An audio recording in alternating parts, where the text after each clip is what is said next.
Perbedaan adalah sunatullah. Hal yang wajar dalam kehidupan itu ada perbedaan. Karena itu, di dalam mensikapi perbedaan yang terjadi, kita tidak perlu egois dan merasa paling benar dan paling baik. Berani mendengarkan masukan untuk memperbaiki pandangan, itulah kearifan di dalam kita melihat dan menerima perbedaan dalam hidup ini.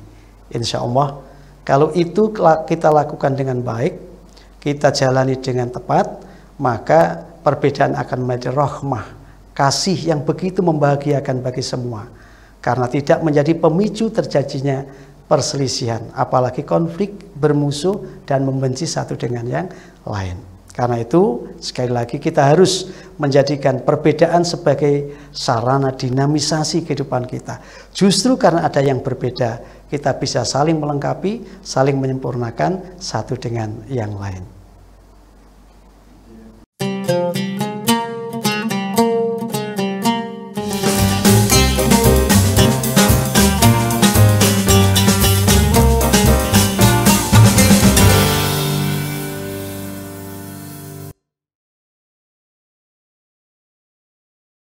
Bismillahirrahmanirrahim.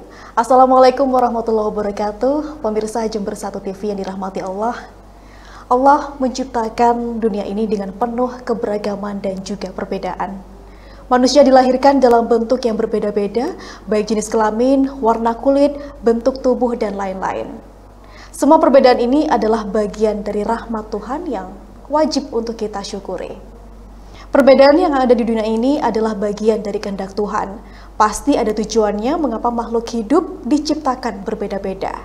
Di antara tujuannya adalah saling mengenal antara satu sama lainnya. Perbedaan ini tidak hanya sebatas perbedaan fisik, tetapi juga perbedaan pemikiran. Antara satu manusia dan manusia lain terkadang punya pemikiran yang berbeda-beda, termasuk dalam memahami agama.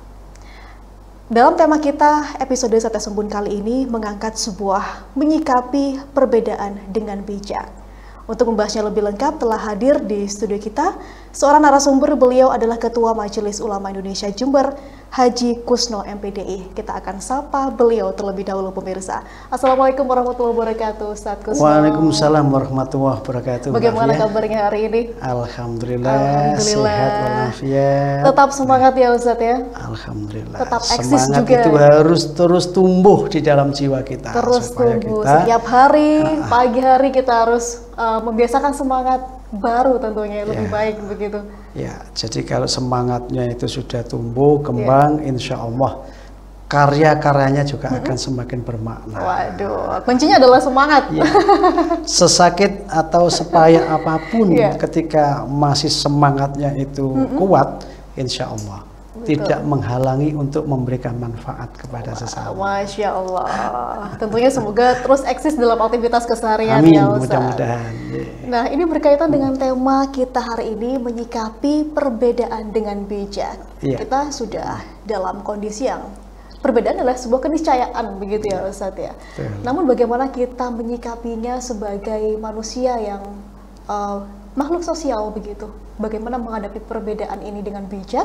Selengkapnya akan kami berikan waktu Ustaz untuk memberikan pemaparan bagi kita semua. Terima kasih Mbak Pia. Para pemirsa Jember 1 TV yang ada di studio dan juga yang ada di rumah masing-masing. Assalamualaikum warahmatullahi wabarakatuh. Waalaikumsalam warahmatullahi wabarakatuh. Alhamdulillah, kita bersyukur pada Allah Subhanahu wa Ta'ala yang menciptakan kita, kata Mbak Fia tadi, dari laki dan perempuan, bahkan kemudian kita diberi pasangan juga dari diri kita yang satu, kemudian berkembang, bersuku, berbangsa, berkabilah. Esensinya adalah untuk saling memahami, saling mengenal, saling mengerti, menghargai satu dengan yang lain. Karena sesungguhnya kemuliaan itu terletak kepada ketakwaan masing-masing. Dan Allah Maha Tahu dan Maha mewartakan terhadap apapun yang ada pada diri manusia. Maka ketika kita berbicara mengenai perbedaan atau sesuatu yang berbeda dalam kehidupan kita, Tentu yang pertama kali kita harus sadar bahwa itu adalah kudrat iradat Allah. Jadi Allah ciptakan ada orang yang gemuk, ada yang kurus. Ya, yang gemuk jangan menista pada yang kurus. Loh, kurang makan kali. Nah, ini kan sudah penistaan kalimatnya itu. Mestinya yang gemuk itu menghormati pada yang kurus. Yang kurus juga begitu. Ada yang besar, ada yang kecil, ada yang tinggi, ada yang pendek, ya toh? Itu semua bagian daripada rahmat Allah. Jadi inna rahmatallah wasi'at kulla syai'in. Semua yang ada ini diselimuti dengan kasih sayang Allah. Apa sih kasih sayang Allah itu? Kasih sayang Allah itu hakikatnya adalah iradah Allah yang diperlakukan kepada ciptaannya, supaya ciptaan itu bisa merasakan kebahagiaan dengan perlakuan keadaan dari masing-masing itu. Jadi yang pendek bahagia dengan kependekannya. Bersyukur lebih tepatnya. Nah, ini masih belum bersyukur, masih menerima apa adanya dulu. Ya. Nanti kalau bersyukur lebih hebat lagi nanti nikmatnya itu. Jadi yang tinggi juga bisa untuk merasakan bahagia dengan ketinggiannya gitu. Kenapa tingginya tidak sampai melampaui batasan tiang bendera misalkan. Karena kita nggak bisa bayangin ya, Allah ciptakan rambut kita aja yang dengan ukuran begini, kalau dibiarkan panjang sampai panjang sekali, nggak usah dipotong, kira-kira panjangnya sepanjang apa. Kuku kita juga begitu, kalau kita biarin panjang sepanjang apa, atau yang lainnya ya. Nah, oleh karena itu yang tinggi, yang pendek, yang panjang, yang pendek, yang gemuk, yang kurus, apapun sebenarnya yang pertama harus kita yakini dalam hidup ini itu adalah anugerah dan karunia. Yang mesti kita terima apa adanya. Ya, bahasa sederhananya qanaah bima atallah. Kita merasa cukup dengan apa yang Allah datangkan kepada diri kita masing-masing. Nah, konsep kemudian berkembang, perbedaan itu tidak hanya yang bersifat fisikal atau fisik atau yang jasmania. Perbedaan itu juga berlaku di dalam respon terhadap apapun yang ada. Tentu kalau bicara respon itu melalui akal, melalui perasaan. Maka akal, perasaan itu pun memiliki daya yang berbeda satu dengan yang lain. Di dalam menanggapi apapun juga berbeda antar satu dengan yang lain. Ya coba Mbak Pia kalau bilang, saya ganteng enggak? Pasti jawabnya ganteng gitu ya. Itu karena, jawaban paling aman. Iya, karena kalau jawab nggak ganteng nanti bisa muring-muring, nggak jadi teruskan materinya ini. Nah, jadi ketika orang itu cari pasangan yang menurutnya paling ganteng di antara laki-laki yang ada, ternyata satu dengan yang lain standar kegantengan itu juga beda. Relatif. Beda. Yeah. Ketika kita laki-laki mencari pasangan dalam tanda petik yang jamilah, yang cantik, itu juga berbeda. Mungkin teman-teman kru yang sekarang lagi cari juga antar satu dengan yang lain berbeda. Yeah. Karena perbedaan itulah justru kehidupan ini jadi dinamis. Kehidupan ini menjadi terus berkembang, tidak berhenti pada satu titik.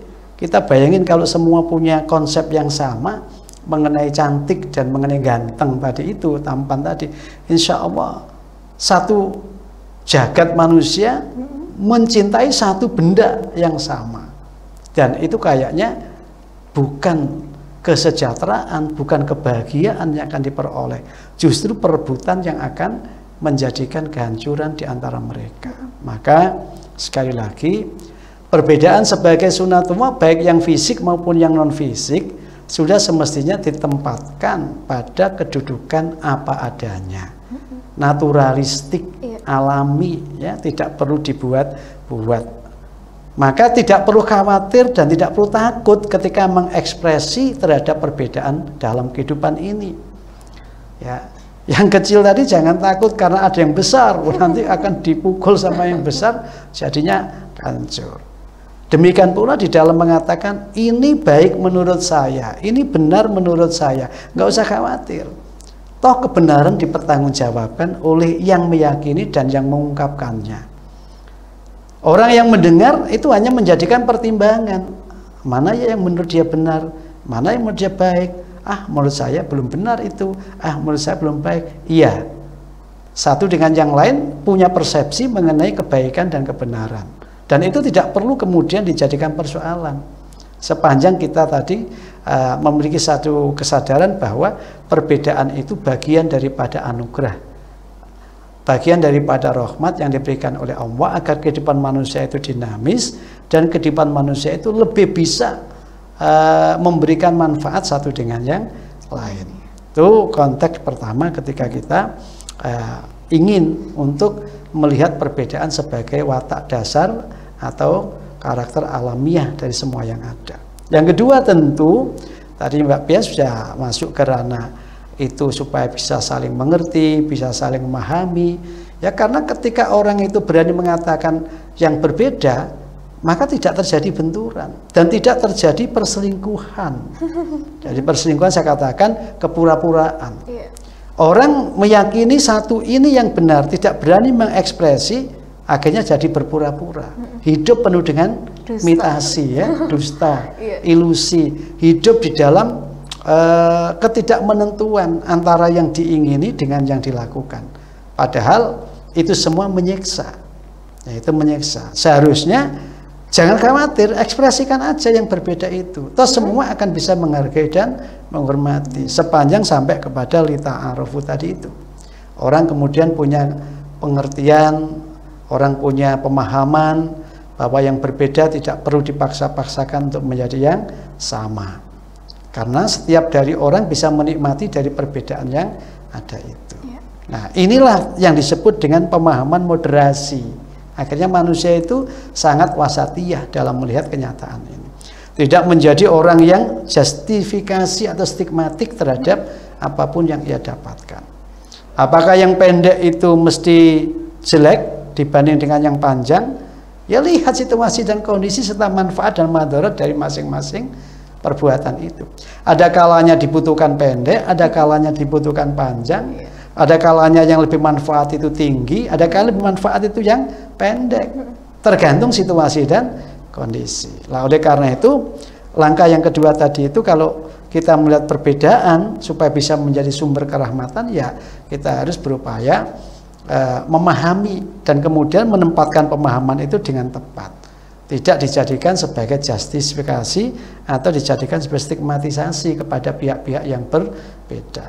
Nah, oleh karena itu kalau dalam konsep Islam itu kemudian ketika perbedaan itu tidak hanya alami, tetapi perbedaan itu dipengaruhi oleh faktor-faktor pemicunya, ya, faktor-faktor pemicu itu misalkan tingkat daya tangkap indrawi yang dimiliki satu dengan yang lain punya kemampuan, punya fungsi yang keoptimalannya itu berbeda, ya tentu di dalam menangkap kesan dan pesan yang ada di dalam gejala-gejala yang diamati melalui indria juga akan berbeda.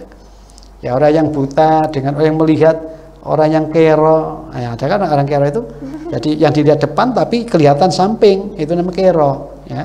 Kalau bahasa saya, bahasa Lamongan itu kero namanya, ya. Nah, tentu akan beda. Karena apa? Karena alat yang digunakan, kualitinya itu berbeda satu dengan yang lain, indrawinya itu berbeda. Yang kedua, boleh jadi objeknya yang berbeda, gitu. Nah, maka ketika sudah sampai kepada pengetahuan yang kemudian diperoleh dari hisiyah, dari indrawi itu menimbulkan perbedaan-perbedaan, ya kita akui.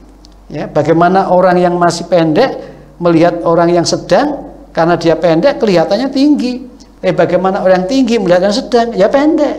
Nah, itu artinya posisi dan kedudukan daripada orang berdasar alat yang ia punya untuk menyatakan sesuatu juga akan menjadi pemicu perbedaan yang ada. Belum lagi nanti kepentingan-kepentingan, kerangka berpikir, milieu, lingkungan, dan seterusnya. Semua punya pengaruh yang kompleks terhadap cara pandang sesuatu itu. Sehingga karena kompleks, ya, karena rumit di dalam mendefinisi, di dalam membuat ta'aruf tadi, di dalam membuat pengertian-pengertian, maka kita tetap harus melihat bahwa Sekali lagi, perbedaan tadi itu adalah bagian daripada optimalisasi kemampuan orang merespon terhadap nomena atau fenomena yang ada di sekelilingnya yang perlu diapresiasi oleh pihak lain, dihormati, dihargai, ya, sehingga tidak ada konsep salah menyalahkan, bahkan sesat menyesatkan. Ya, sama dengan anak-anak kecil yang dia kalau menyanyi bintang kecil di langit yang biru. Nah, mulai dulu dia dikenalkan dengan nyanyi bintang kecil di langit yang biru. Sumber informasinya itu yang dia terima. Tapi itu akan berbeda dengan para astronom, ya toh, para astronot yang sudah menjelajah keluar angkasa, ternyata dia tidak menemukan bintang kecil. Bintang itu besar-besar semua. Dan dia tidak menemukan langit itu biru. Ya, itu hanya semacam pantulan daripada permukaan bumi yang sedemikian rupa seperti air yang terpantul di udara kita. Nah, barulah mereka kemudian loh kok beda? Lah iya memang beda. Yang satu belum pernah ke sana, yang satu sudah keliling di sana. Maka perbedaannya tidak perlu disengketakan. Nyatanya kita kecil, kita lihat ke atas, langit juga biru. Ya toh? Kita lihat ke atas, kenyataannya memang bintang juga kecil. Iya. Nah, disinilah kadangkala membutuhkan kearifan tadi itu. Makanya ketika ada perbedaan disikapi dengan tidak arif, tidak mengenali esensi yang membedakan tadi itu, maka kecenderungan orang lalu menegasikan, menganggap wah itu enggak ada yang ini, yang benar yang ini. Padahal sekali lagi keterbatasan dalam merespon itu ikut membentuk terjadinya persepsi perbedaan yang tumbuh kembang di masyarakat manusia ini. Nah, itu kalau kita melihat mengenai kenapa mesti sesuatu itu jadi berbeda, walaupun tidak asal beda, kenyataannya seperti itu. Ya. Laki dan perempuan, Allah menyebutkan misalkan laisa dzakaru kal unsa, laki dan perempuan itu memang tidak sama, laisa dzakaru kal, bukan ya, dzakar laki itu seperti unsa, seperti perempuan. Lalu kemudian mau dijelaskan secara fisik nyatanya juga beda laki perempuan ini. Mbak Pia perempuan enggak? Betul. Perempuan. Gitu. Apa yang bedakan antara perempuan dengan laki? Ya kelaki-lakiannya dan keperempuanannya. Mau diubah seperti apapun tetap kaidah dasar ini terjadi. Ya, alami. Kemudian ketika kita berkembang bicara mengenai peran-peran sosial laki dan perempuan, apakah berbeda? Loh, kalau fisik dibentuk berbeda, berarti ada yang berbeda. Walaupun ada yang sama. Ketika disebut sama-sama manusia, podo-podo menungso, tugasnya podo, tanggung jawabnya podo. Iya, tapi spesifikasi atau kadang-kadang orang menyebut speknya, ya, standarnya, modelnya, bentuknya, kemampuannya, ukurannya, itu pasti ditujukan untuk tugas dan tanggung jawab yang tidak sama satu dengan yang lain. Ya. Gampangane irung digawe bolongane loro koyo ngene kuwi beda karo bolongan sing siji. Nah, kenapa? Karena memang fungsi dan tugas tanggung jawabnya akan berbeda. Lah karena itu nek iso ndelok sampai seperti itu, insya Allah orang itu mengenal dengan benar apa yang ndelok itu ya.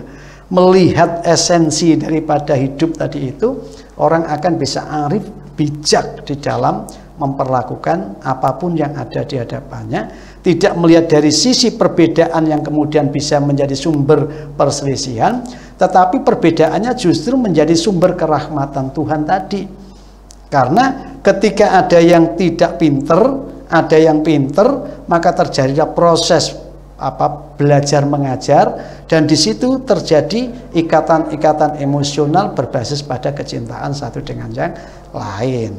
Ketika ada kemiskinan dan kekayaan, beda orang miskin, beda orang kaya, perbedaannya tidak dijadikan sarana berkonflik, kemudian diadu satu dengan yang lain, tetapi dijadikan media untuk bisa saling berwelas asih satu dengan yang lain. Yang kaya ngeluarin zakat, kemudian yang miskin menerima zakat. Hanya pertanyaannya kadang-kala saya guyon ke teman-teman, enak yang menerima apa enak yang memberi ya?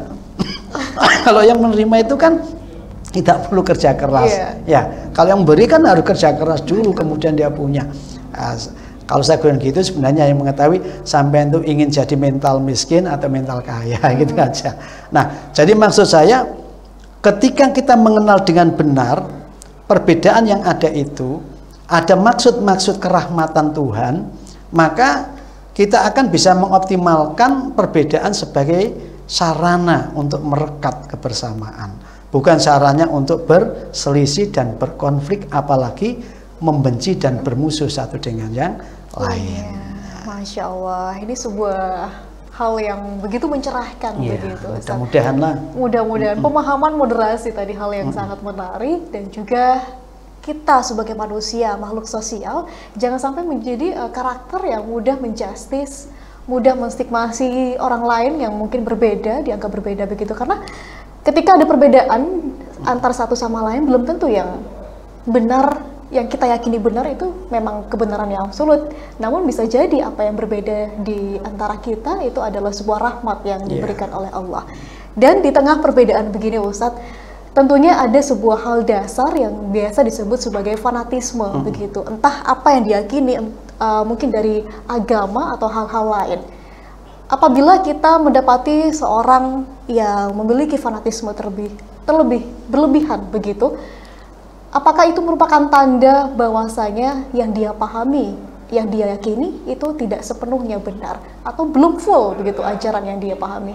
Ya, jadi seharusnya ketika kita ingin mensikapi perbedaan, utamanya perbedaan terkait dengan pemikiran, pandangan, baik itu berbasis pada ideologi tertentu atau berbasis pada pemahaman keagamaan tertentu, tentu sikap guluwun itu harus dihindari. Jadi Nabi itu mengingatkan jangan berlebih-lebihan di dalam kamu melakukan apapun. La tagullu, la tagullu, la tagullu. Ya. Kemudian yang sangat membahayakan itu berlebihan dalam kaitannya dengan ideologi atau keagamaan.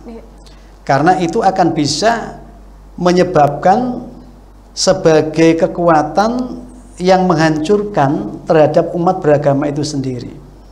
Jadi agama itu kalau dilakukan berlebih-lebihan, ya, menyangat-nyangatkan, maka itu bisa menjadikan penganutnya itu runtuh dari nilai-nilai agama itu sendiri. Padahal beragama yang benar itu adalah melaksanakan aturan agama dengan baik, dengan tepat, untuk mendapatkan ridho dari Tuhan yang memberikan agama itu. Nah, kadangkala orang itu kan bertuhan pada agama. Artinya pemahaman dia mengenai keagamaannya itu kemudian dijadikan Tuhan dia yang dipersembahkan seluruh jiwa raganya sampai kematiannya adalah demi agama yang menurut pikiran dia tadi itu. Diyakini ini agama saya begini. Padahal sekali lagi Islam mengajarkan wasatiyah. Wasatiyah itu artinya apa?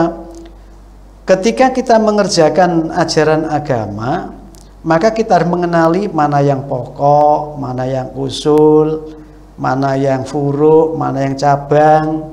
Kita harus mempelajari keberagaman itu, mana yang itu syariahnya, mana itu yang minhajahnya, kemudian mana itu yang pemikiran-pemikiran keagamaannya, atau faham-faham penganut atau pengamal agama yang memiliki kemampuan lebih dari yang lainnya, yang kemudian kita sering menyebut ada mujtahid, katakan begitu. Jadi mana pemikiran-pemikiran mujtahid, mana esensi daripada ajaran. Nah, ketika itu didudukkan dalam posisi yang tepat, tidak sampai terjadi takdis afkari dini, tidak terjadi pengkultusan, pengkudusan, pensakralan terhadap pemikiran-pemikiran keagamaan. Tetapi yang sakral tetap syir'atan wa minhajan, yaitu syariahnya dan cara mengerjakan syariah yang dicontohkan oleh para rasulnya.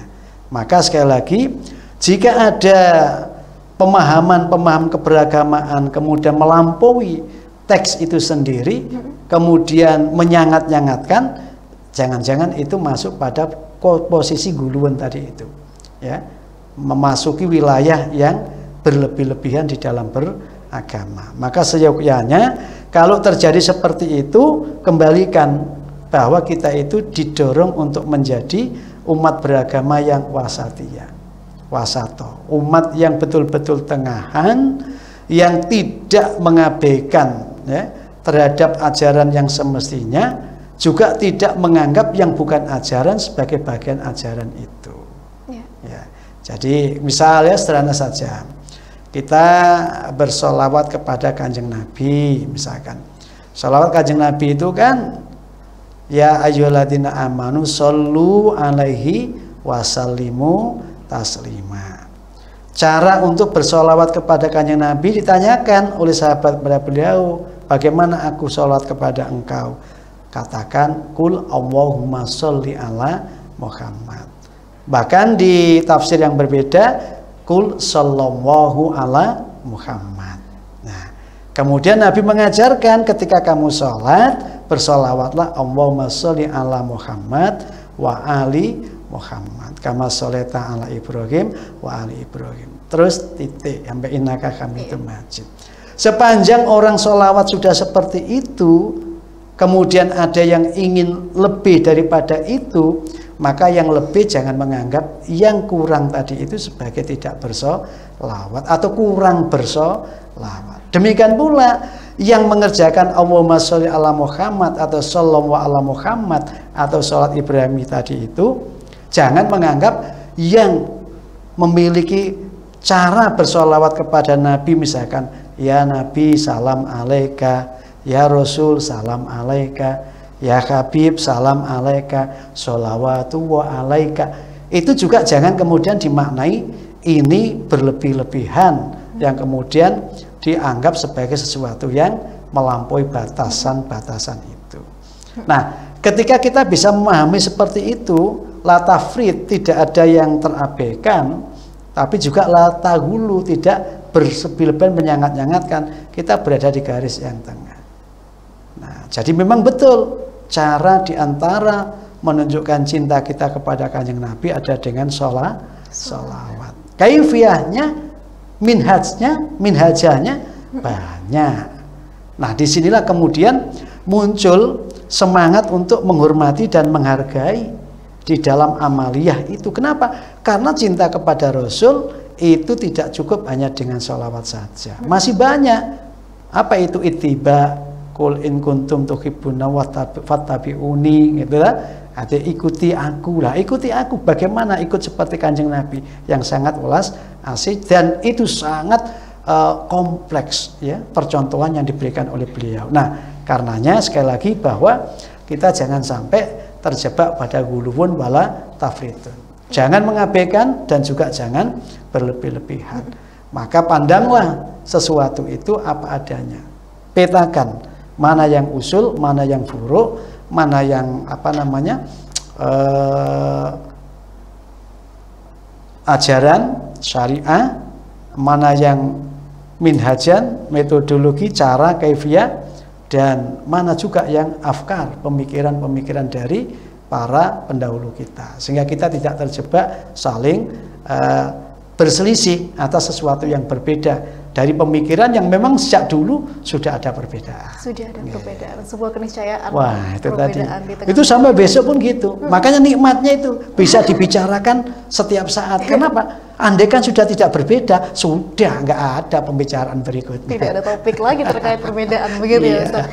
Dan sebenarnya sebuah perbedaan ini kan terkadang mengundang sebuah perdebatan, begitu. Dan hal yang baik adalah kita harus menghindari perdebatan, apalagi debat kusir. Begitu.